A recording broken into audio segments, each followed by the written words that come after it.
ඔන්න ආසිර් රෝහල අනුග්‍රහයෙන් ඔබේ සෞඛ්‍ය පිළිබඳ නිරෝගී භාවය පිළිබඳවයි අපි කතා කරන්නේ. මේ සම්බන්ධයෙන් කතා කරන්න අපි ආරාධනා කරා කොළඹ ජාතික රෝහලේ හෘද රෝග විශේෂඥ වෛද්‍ය වසන්ති රත්නායක මහත්මිය. තාමත් ආදරෙන් පිළිගන්නවා ප්‍රශ්න නොගසෙන්න. අයිබෝවන්. දැන් හිතවතුනි හෘද රෝග විශේෂඥ වෛද්‍යවරයෙක් අපි හෘදය ගැන තමයි කතා කරන්න උත්සාහ කරන්නේ. අපි අහලා තියෙනවා මේ දවස්වල හෘද රෝග වැඩි වෙනවා. ඒ සම්බන්ධයෙන් විවිධ කාරණා විවිධ මාධ්‍යවල සමාජ ජාලවල පළ වෙනවා. මෙන්න මේ නිසා ඇති වෙනවා ඇති. මෙන්න මේ නිසා හෘද රෝග වැඩි වෙලා තියෙනවා. තරුණ අයගේ නේද? දැන් අපිට බොහෝ විට හමු වෙනවා අහන්න ලැබෙනවා මේ තරුණ අයට හෘද රෝග හැදිලා. තරුණ ප්‍රජාවට වයස අවුරුදු 40 30 මේ වගේ අයට. ඉතින් අපි මුලින්ම ඇත්තටම එහෙම වෙනවද? දැන් මේ අපිට සමාජ මාධ්‍යවල ඇහෙනවනේ. ඇත්තටම එහෙම තියෙනවද? ඇත්තටම හෘදයාබාධ වැඩිවීමක් දකින්න ලැබෙනවා. මම හෘද රෝග විශේෂඥ වෛද්‍යවරයෙක් වෙලා 2009 තමයි මම හෘද රෝග විශේෂඥ පුහුණුව ලැබලා 2012 තමයි ආවේ. ඉතින් මේ කාලය තුල වසර 10ක් තුල හෘදයාබාධ වැඩිවීමක් දකින්නට ලැබෙනවා. මේකට හේතු ගණනාවක් තියෙනවා. එකක් තමයි දැන් දියවැඩියාව අපි අතර බහුල වෙලා තියෙනවා. ඒ වගේම තමයි හදවත් රෝගයක් ඇතිවීමට තියෙන රිස්ක් ෆැක්ටර්ස් අපි අතර බහුලයි. ඒ කියන්නේ කොලෙස්ටරෝල් වැඩි. ඒ වගේම අපේ ඒජින් පොපියුලේෂන් එක වයස වැඩි කට්ටිය තමයි අපිට දැන්.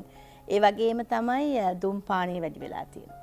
මත්පැන් බීම. ඒ වගේම තමයි කොලෙස්ටරෝල්. ඊළඟට මේ දියවැඩියාව. දැන් දියවැඩියාව තරුණ අය අතර ගොඩක් බහුලයි. ඊළඟට තමයි අධිරුධිර පීඩනය. අධිරුධිර පීඩනය යං හයිපර්ටෙන්ෂන් කට්ටිය දැන් වැඩි වෙලා තියෙනවා. එතන මේ සාධක වැඩිවීම නිසා දැන් කට්ටිය කොවිඩ් වැක්සින් එක නිසා හදවත් රෝගෙම ඇත්තටම 700 මිලියන් පාටිසිපේට් කරලා කොවිඩ් වැක්සින් ගැන මුළු යුරෝපයේම ඇමරිකාව එංගලන්තය එකතු වෙලා සායන අධ්‍යයනයක් කරා කොවිඩ් වැක්සින් එක නිසා හදවත් රෝග එන්න පුළුවන්ද කියලා. ඒක අයිඩෙන්ටිෆයි කරා එහෙම එන්න බෑ. ඒ නිසා හදවත් රෝග එන්නේ නැහැ. ඇත්තටම කොවිඩ් වැක්සින් එක heart attack prevent කරනවා. එහෙම නැත්නම් හැබැයි කොවිඩ් heart attack ඇති කරනවා. කොවිඩ් කියන ලෙඩේ හැදුනම heart attack හැදිලා මැරෙනවා. හැබැයි කොවිඩ් වැක්සින් එකෙන් එහෙම එකක් ඔප්පු කළේ නැහැ. නමුත් හදවත් රෝග ඇත්තටම වැඩි වෙලා තියෙනවා. ඔන්න බොහොම වැදගත් කාරණාවක්. ඔබ අතරේ තිබ්බනම් මතයක් මේ කොවිඩ් වැක්සින් එකත් එක්ක මේ හෘද රෝග වැඩි වෙනවා කියලා මේ විශේෂඥ වෛද්‍යවරයා තමයි කියන්නේ මේ කාරණේ. දැන් අපි අද කතා කරන්නේ මුඛ්‍ය පරමාර්ථය තමයි පුද්ගලිකව මේ රෝග දැන් මේ සමාජයේ තියෙන ඔබටත් හැදෙන්න පුළුවන්. ඒතර ඔබ පුද්ගලිකව කොහොමද මේ සම්බන්ධයෙන් මැදිහත් වීමක් කරන ඔබගේ ජීවිතේ බේර ගන්න හෘද රෝග සම්බන්ධයෙන්. දැන් මුලින්ම කතා කරමු මෙහෙම අවශ්‍යතාවයක් ඇති වෙනයි අපි පුද්ගලිකව මැදිහත් වෙන්න. ඔව් දැන් අපි කියනවා personalized approach for prevention of heart attacks. ඔක තමයි දැන් අතරම කියන්නේ මොකද අපි හිතන්නකෝ එකම වයස එකම සමාජ තරමේ ඉන්න පුද්ගලයෝ දෙන්නේ ගැන අපි තුමු A කියලා පුද්ගලෙක් ඉන්නවා B කියලා පුද්ගලෙක් ඉන්නවා.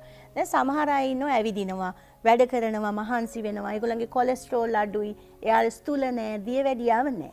එතකොට එයාට heart attack එකක් එන්න පුළුවන් ද අර මහත ඊළඟට ස්තුලතාව කියන්නේ අපි කොලෙස්ටරෝල් වැඩි, සීනි වැඩි කෙනෙකුට වඩා. අපි මේ එක එකනාට පුද්ගලිකව අයිඩෙන්ටිෆයි කරගන්න ඕන heart attack එකක් එන්න පුළුවන්ද කියලා. ඒ සඳහා දැන් ඇත්තටම අලුත් පරීක්ෂණ තියෙනවා. අපිට මේ පරීක්ෂණ වලින් අඳුනගන්න පුළුවන් ඔයාට heart attack එකක් එන්න පුළුවන්ද කියලා. ඒ කියන්නේ අපි සාමාන්‍ය සිම්පල් පරීක්ෂණ බලමුකෝ. ඒ කියන්නේ HbA1c එකක් කරලා බලන්න පුළුවන් සීනි තියෙනවද. ඊළඟට කොලෙස්ටරෝල් පුල් රිපෝට් එකක් කරන්න පුළුවන් ලිපිඩ් එකේ LDL වැඩිද, ඇපෝප්‍රෝටීන් B වැඩිද. තව තියෙනවා ලිපෝප්‍රෝටීන් ස්මෝල් a කියලා එකක්. අපිට ඒකෙන් අයිඩෙන්ටිෆයි කරන්න පුළුවන් ලිපෝප්‍රෝටීන් ස්මෝල් a වැඩි නම් එයාට ඉක්මනින් හදවත් රෝගයක් එන්න පුළුවන්. ඒ වගේම තමයි තව තියෙනවා අපිට high sensitive CRP කියලා එකක්. ඒ කියන්නේ ඇසිඩ්. ඇත්තටම heart attack එකත් inflammatory disease එකක් විදිහට තමයි අපි දකින්නේ. එතකොට ඔබ තුල පැසවීම, ආසාදනයේ වැඩි නම් ඔන්න high sensitive CRP කියන ටෙස්ට් එක දෙකට වැඩි නම් ඔයා අවදානම් කලාපේ ඉන්නවා වෙන්න පුළුවන්. ඒ වගේම තමයි දැන් ඔබේ පවුලේ අපිට කියන ජානමය දැන් ජානමය අපි දැන් ආටිෆිෂල් ඉන්ටෙලිජන්සි අලුත් ඒවල් ගැන කතා කරොත් ඔබේ ජානමය අයිඩෙන්ටිෆයි කරලා බලන්න පුළුවන්. හෝමොසිස්ටින් තියෙනවාද ඔබේ ජානමය වශයෙන්. ඒ වගේම ඔබේ පවුලේ දැන් හිතන්නකෝ පවුලේ කෙනෙක් අඩු වයසින් හෘද රෝගයක් හැදුණා. අවුරුදු 55ට අඩු පිරිමි කෙනෙකුට 50ට අඩු කාන්තාවකට පවුලේ කවුරු හරි ළඟම ඥාතියෙකුට හදවත් රෝගයක් ආවොත් අපිට මේක අවස්ථාවක් කරගන්න පුළුවන් ඔබට heart attack එක වළක්ව ගන්න. එතකොට ඔබට අයිඩෙන්ටිෆයි කරගන්න පුළුවන් ඔබේ තුල මේ වගේ සංඝටක තියෙනවද? ඔයා කොහොමද බලන්නේ? ඒකට කොලෙස්ටරෝල් වැඩිද, සීනි වැඩිද? කලින් ස්ටෙප් එකකට දැන් heart attack එකක් හැදුනම කොච්චර ලෝකෙ දියුණු තාක්ෂණයේ තිබුණත් රෝහලට ගෙනියන්න ඉස්සෙල්ලා සංඛ්‍යාවක් මිය යනවා. ඉතින් heart attack එකක් හැදෙන්නේ නැතුව ඉන්න පුළුවන් නම් හොඳයිනේ. ඒ වගේම heart attack එකක් හැදුනත් හොස්පිටල් එකට ගියත් යම් කිසි ප්‍රතිශතයක් මිය යනවා. ඊළඟට ඒ මිය ගියේ නැති වුණත් ඉදිරියට ටික දෙනෙක් හෘදයාඝාත මාන්‍යතාවයට භාජනය වෙනවා. එහෙම නැත්නම් අපි කියනවා heart failure එකක් එනවා. ඉතින් heart එකේ බිත්තියක් මිය යනවා. ඉතින් ඒක වළක්ව ගන්න අපි පියවර ගත යුතු වෙනවා. දැන් මේ වැඩසටහන බලන අය ඉන්නවා තාම හෘද රෝගයක් හැදිලා නැහැ. හැබැයි අර ඔබ කියන ඒ රිස්ක් ෆැක්ටර්ස් ටික ගැටලුකාරී තත්ත්ව ටික තමන්ගේ යාල තියෙනවා එක්ක පවුලේ තියෙනවා. එහෙම නැත්නම් සමහර වැරදි දේවල් තාම භාවිතා කරනවා. ඉතින් මේ කෙනෙක් මොන වයසින්ද යොමු වෙන්න ඕන ඔය කියන පරීක්ෂණ වලට මම පරීක්ෂා කරගන්න ඕනේ කියලා තැනට. ඔව් ඇත්තට මේක හොඳ ප්‍රශ්නයක්. ඒ වගේම අපි තන අවුරුදු 20 දී පළවෙනි ලිපිඩ් ප්‍රොෆයිල් එක කරගන්න ඕනේ. ඒ වගේම තමයි ලිපිඩ් ප්‍රොෆයිල් එකට අවුරුදු 40ක් වෙලා ඔබ ඉන්නවා නම් ලිපිඩ් profile HbA1c, urine microalbumin, high sensitive CRP, ECG එකක් ගන්න පුළුවන්, echo එකක් කරගන්න පුළුවන්, exercise ECG එකක් කරගන්න පුළුවන්. මේ වගේ අපිට ටෙස්ට් එකක් කරලා අයිඩෙන්ටිෆයි කරගන්න පුළුවන් ඔබට රිස්ක් එකක් තියෙනවද කියලා. එතකොට තමයි අනිත් එක ඔයාටනේ ඔයාගේ අංග තේරෙන්නේ. දැන් ඉස්සර ඇවිදින්න පුළුවන්කම තියදී දැන් අඩු වෙලා තියෙනවා නම් මහන්සි නම් අධික මහන්සි වෙනවා නම් පපුවේ බර ගතියක් අමුතු මහන්සියක් කරනවා නම් ඔබ කලින් එන්න ඕනේ. කලින් ඇවිල්ලා ඒ ටික මේ අයිඩෙන්ටිෆයි කරගන්න ඕනේ. එතකොට තමයි අපේ අර කොලෙස්ටරෝල් ගැන අපේ හරීම මිත්‍යා මත ගොඩක් තියෙනවා. දැන් කොලෙස්ටරෝල් ගිහිල්ලා නහර එක තැම්පත් වුණාට පස්සේ ගලවන්න බෑනේ. දැන් මෙතනත් බ්ලොක් වෙලා මෙහෙම බ්ලොක් වෙලා නේ ඒක මග හැරලා නහරයක් දාන එක තමයි බයිපාස් කියන්නේ. ස්ටෙන්ට් එකෙන් අපි කොලෙස්ටරෝල් එක රප්චර් කරලා ඈඩ් කරලා තියලා ෆ්ලෝ එක වැඩි කරන එක තමයි කරන්නේ. එතකොට මේ බයිපාස් එකක් කරන්නේ නැහැ නේ මේක දිය කරන්න පුළුවන් නම්. මේක ගලවන්න පුළුවන් නම් හાર્ට් එක ඕපන් කරලා නහර අතින් කකුලෙන් අරන් දාන්නේ නැහැ නේ.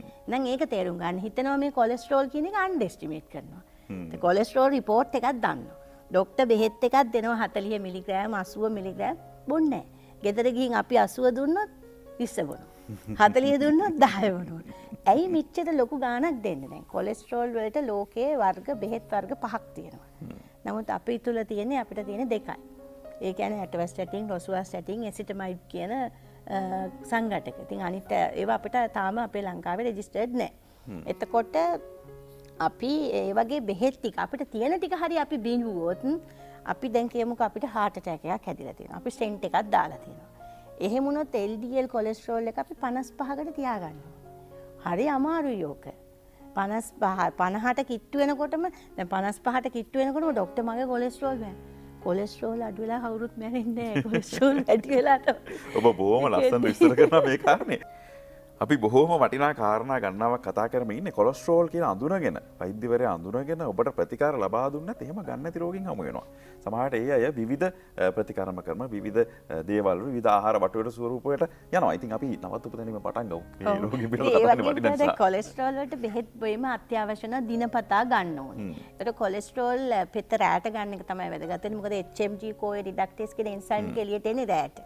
ඒතර ඒ වගේම තමයි දැන් අධිරුධිර පීඩනය ගත්තත් අපි ලංකාවේ අධිරුධිර පීඩනය ගැන කරපු පරීක්ෂණ වලින් තියෙනවා දැන් ප්‍රෙෂර් කියලා දන්නවා ડોක්ටර් ප්‍රෙෂර් හොයලා දීලා දෙනවා බෙහෙත් පෙත්තක් දෙනවා බෙහෙතුත් ගෙදර ගෙනියනවා හැබැයි 145යි බෙහෙත් බොන්නේ ඒතර ප්‍රෙෂර් කියන්නේ බලයක් මේ බලයට විරුද්ධව heart එක පම්ප් කරාම heart එකේ මසල් බිත්ති හයි වෙනවා ඒතර බලයක් එදෙනවා එතකොට බලය නිසාම කිරීටක දමන ඉන්ෆ්ලමේෂන් එකකට ගිහලා ඇතරොස්මැටස් ප්ලාක් ඩිපොසිට් එහෙම නැත්නම් කියන ඇතරොස්ක්ලෙරෝසිස් කාඩියෝවැස්කුලර් ඩිසීස් එකක් ඇති වෙනවා. ඉතින් හදවත් රෝගයක් එන්න, heart attack එකක් එන්න අධිරුධිර පාලනය, රුධිර පීඩනය පාලනය කරන එක ඉතා අත්‍යවශ්‍ය වෙනවා.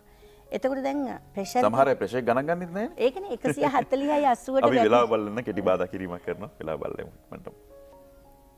අපි කතා කරමු ප්‍රෙෂර් එක ගැන කතා කරමු. වෙලාව බැලුවා වගේම ඔයාගේ ප්‍රෙෂර් එකත් බලා ගන්න ඕනේ. එතකොට ප්‍රෙෂර් එක 140 80ට වැඩි නම් ලෝකෙ කොහේ හිටියත් ඔයාගේ irrespective of age, sex මොනවා වුණත් ඔයා බෙහෙත් බොන්න ඕනේ. එතකොට අධිරුධිර පීඩනය පාලනය කර ගන්න ඕනේ. එතකොට පාලනය කර ගැනීම සඳහා බෙහෙත් තියෙනවා. දැන් අතරම අපි වෛද්‍ය විද්‍යාලයට එන කාලයට වඩා අද විද්‍යාව ගොඩක් දියුණුයි. එතකොට බෙහෙත් ඕන තරම් ඒ කියන්නේ ඕනම රිස්ක් ෆැක්ටර් එකට ගැලපෙන බෙහෙත් තියෙනවා. ඉතින් බෙහෙත් පෙත්ත ගැනීම නිසා දැන් සමහර අය හිතනවා ප්‍රෙෂර් පෙත්ත බිව්වම වකුගඩු සවුත් වෙනවා. ඉතින් වකුගඩු වලටත් බලෙන්නේ ප්‍රෙෂර් එක කියන්නේ බලයක්. මේ වකුගඩු දෙකට මේ බලෙන් ගියොත් වකුගඩු සවුත් වෙනවා. දැන් කොලෙස්ටරෝලුත් හිතනවා මේ වකුගඩු සවුත් වෙනවා කොලෙස්ටරෝල් පෙත්තට කියලා. නෑ ලේ නහරේ දිගේ කොලෙස්ටරෝල් බැඳුනොත් ඔයාගේ වකුගඩුව පුංචි වෙනවා. කොලෙස්ටරෝල් පෙත්ත, ප්‍රෙෂර් පෙත්ත, වකුගඩු, හදවත, මොලේ හැම අවයවයක්ම ආරක්ෂා කරනවා. ඒවා බොන එක තමයි වැදගත් වෙන්නේ. ඔබටත් ලොකුම වගකීමක් තියෙනවා මේ කාරණේ මැදිහත් වෙන. දැන් ડોක්ටර් අපි කතා කරා එක්තරා කාණ්ඩයක් තාම හෘද රෝගයක් හැදිලා නැති පිරිස. දැන් ඉන්නවා අපි අතර පළමු හෘද රෝගය හැදුනා. heart attack එක ආව පළමු. මේ අය කොහොමද පරීක්ෂා වෙන්න ඕනේ? ඒ වගේ මේ අය කොහොමද පරිස්සම් වෙන්න ඕනේ? ඇත්තටම පළවෙනි attack එක ආවා කියන අය high risk population. very high risk. ඒගොල්ලන්ට දෙවෙනි attack එක පළවෙනි වසර තුලදී එන්න පුළුවන් හරිම මේ බෑඩ් විදියට. ඒ කියන්නේ හරි ඒගොල්ලෝ හරිම high risk population එකක්. ඒතර ඒගොල්ලෝ කොහොමද පරිස්සම් වෙන්නේ? දැන් අපි බෙහෙත් වර්ග 5ක් කියනවා. ඒ කියන්නේ ඇස්ප්‍රින්, ක්ලොපිඩග්‍රිල්, ඇටවස්ටැටින් ඒ වගේ බෙහෙත් වර්ග 5ක් දෙනවා හදවත් රෝග වළක්වන්න. මේ 5 අනිවාර්යෙන් ගන්න ඕනේ. ඒ වගේම තමයි ඊළඟ ඇටැක් එක එන්නේ නැති වෙන්න අඳුර ගන්න ඔයා තුල තියෙන රිස්ක් ෆැක්ටර්ස්. අපි කියනවා ලිපෝප්‍රෝටීන් ස්මෝල් ඒ වැඩි නම් මොනවාද කරන්න ඕනේ? හෝමොසිස්ටින් ලෙවල් එකක් බලන්න ඕනේ. ඊළඟට යූරින් මයික්‍රෝ ඇල්බියුමින් හයි සෙන්සිටිව් මේවා අපි බලලා ඔයාගේ රිස්ක් එක අනුව බෙහෙත් වැඩි කරනවා. ඒ වගේම තමයි දැන් ස්ටෙන්ට් එකක් දැම්ම කියන්නකො ස්ටෙන්ට් එක තුලින් බ්ලඩ් යන්න ඕනේ. දැන් බයිපාස් කියන්නේ ෂෝට් කට් එකක් නේ. දැන් ඕක පාවිච්චි කරේ නැත්නම් ඒක සවුත් වෙනවා. ඒ වගේ ඇවිදින්න ඕනේ. දැන් ඇවිදින්න නැති එක ප්‍රශ්නයක්. ඒකට ඇවිදින්න ඕන. දැන් ඇවිදින එක අත්‍යවශ්‍ය වෙනවා. ඊළඟට තමයි මේ දැන් heart attack එකක් එන්න හේතු සාධක 13ක් තියෙනවා. ඒ වයින් අපි නොසලකා හරින කොටස අතරේ තමයි නිදා ගන්න නැති එක. lack of sleep, dehydration, ආතතිය, ස්ට්‍රෙස් එක. ඔය වගේ දේවල් අපි පාලනය කරගන්න ඕනේ.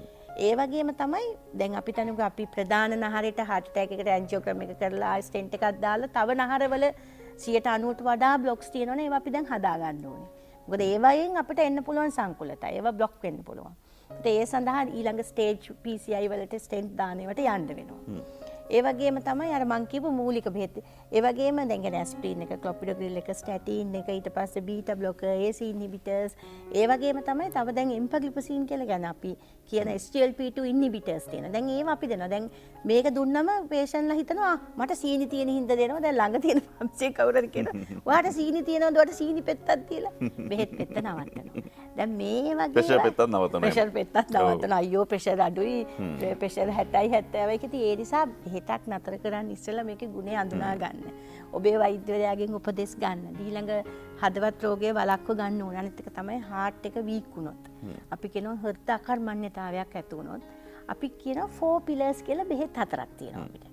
ඒක නිකන් මේම ගේ උස්සගෙන ඉන්නවා වගේ මේ බෙහෙත් එකෙන් heart එක නග්ගගෙන ඉන්නවා. දැන් සමහර රෝගීන් ඉන්නවා අපිට බයිපාස් කරන්නත් බෑ. නහරේ ඒ තරමට හීනී දුර්වලයි. ස්ටෙන්ට් දාන්නත් බෑ. එතකොට අපිට තියෙන එකම පිළියම බෙහෙතනේ.